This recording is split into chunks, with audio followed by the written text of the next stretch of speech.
coffee shop in Asheville buzzed with its usual afternoon energy, but all I could focus on was Kieran's hands wrapped around his ceramic mug. Those hands that had painted murals across half the city, that had held me through countless nights, were trembling slightly.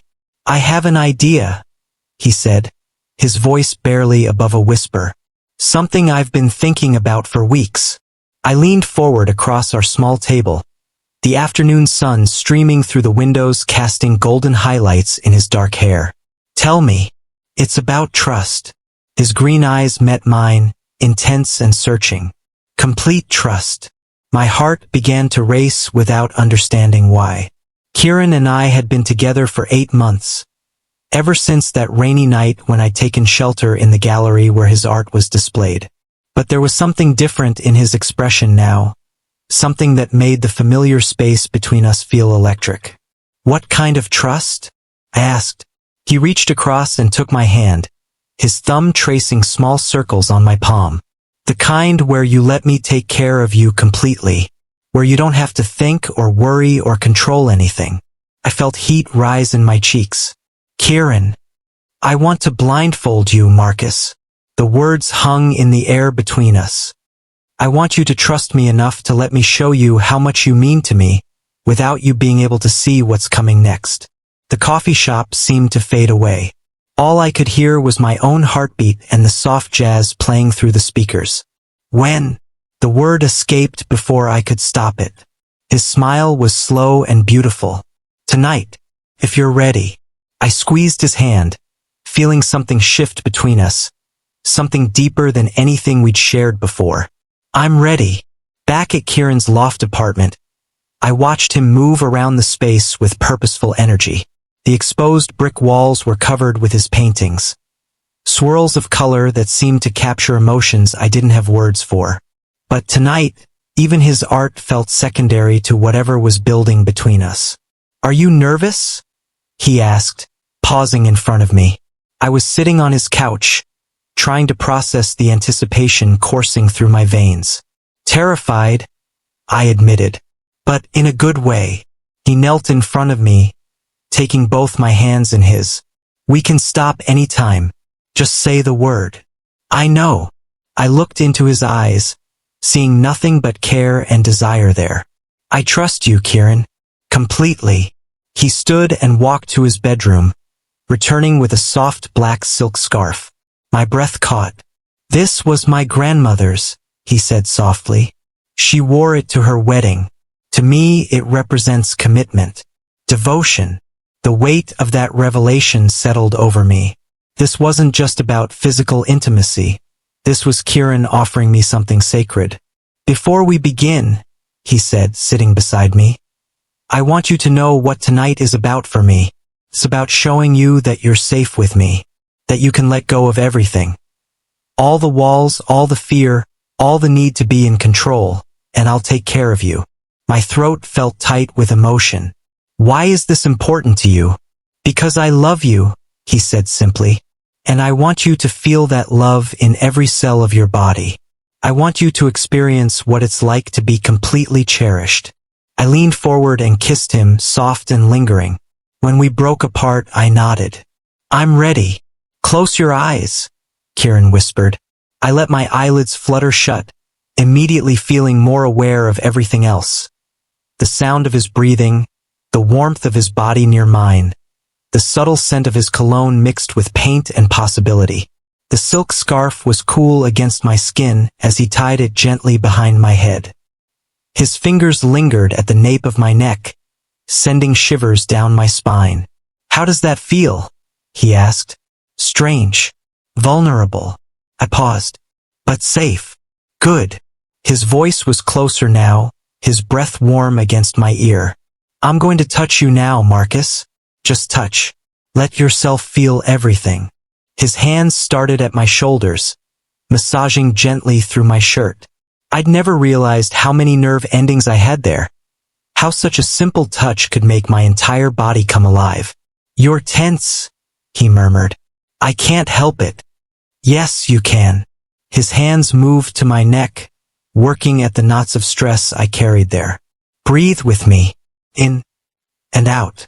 I followed his guidance, feeling my body slowly begin to relax. Without sight, every sensation was amplified. The texture of his calloused fingertips, the gentle pressure, the way he seemed to know exactly where I needed his touch. Better? He asked. Much. And it was true. Something was happening to me, some kind of surrender I'd never experienced before. I'm going to move now, he said. Don't try to anticipate. Just feel. I heard him stand, felt the couch shift as his weight left it. Then there was music. Something soft and instrumental that seemed to wrap around us like another layer of intimacy. When his hands returned to me, they were on my face, cupping my cheeks with infinite tenderness. You're so beautiful, Marcus, he whispered. I wish you could see yourself the way I see you right now. Time seemed to lose all meaning. Kieran's touches became a language I was learning to speak. Sometimes gentle, sometimes more insistent, always purposeful.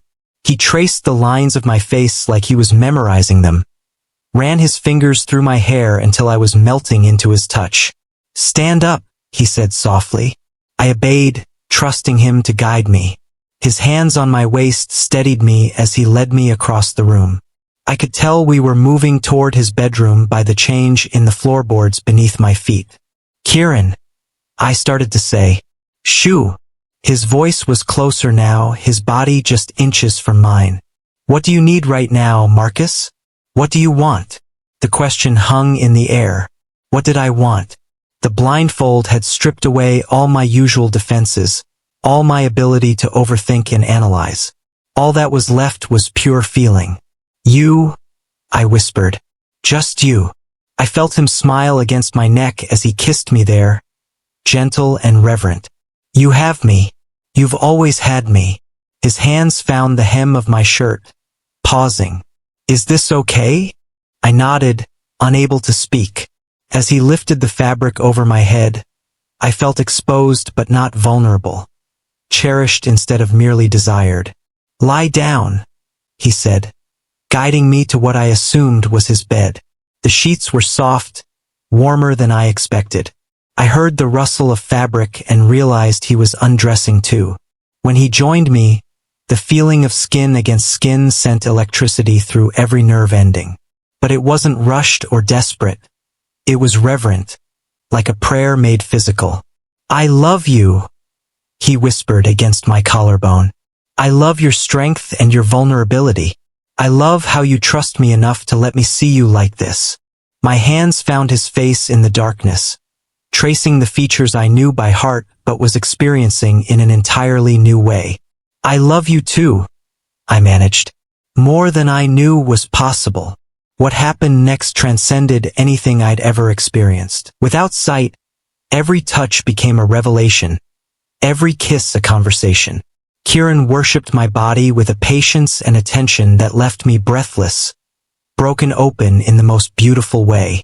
He took his time, discovering places on my skin that I didn't know could feel such pleasure. His mouth, his hands, the weight of his body. Everything became part of a symphony of sensation that built slowly, perfectly, toward something that felt like transcendence. Let go, he whispered when I tensed, still trying to maintain some semblance of control. I've got you. I'll always have you. And finally, I did. I let go of everything, my fear, my need to direct what was happening, my lifelong habit of staying partially removed from my own experience. I fell into the sensation, into him, into us. When the wave finally crested and broke, it took everything with it. I cried out, my body arching against his, feeling like I was being remade from the inside out.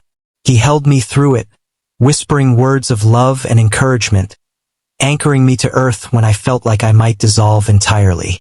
Afterward, we lay tangled together, my head on his chest, the blindfold finally removed.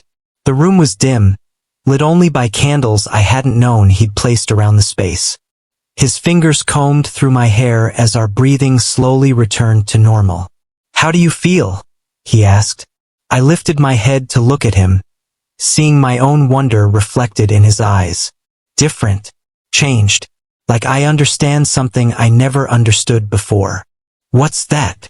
What it means to be completely known by someone. To be completely accepted. I traced a pattern on his chest, marveling at this new intimacy between us. Thank you for showing me that. He pulled me up for a kiss, soft and lingering. Thank you for trusting me enough to let me.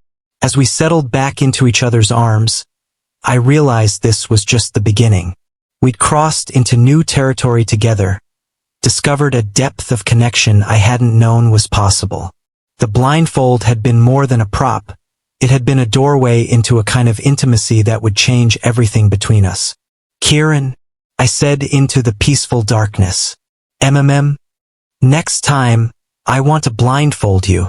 His quiet laughter rumbled through his chest. I was hoping you'd say that. Outside, Asheville settled into night around us.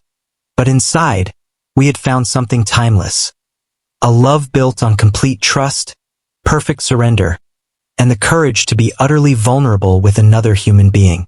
It was everything I'd never known I needed, and everything I'd spend the rest of my life grateful to have found.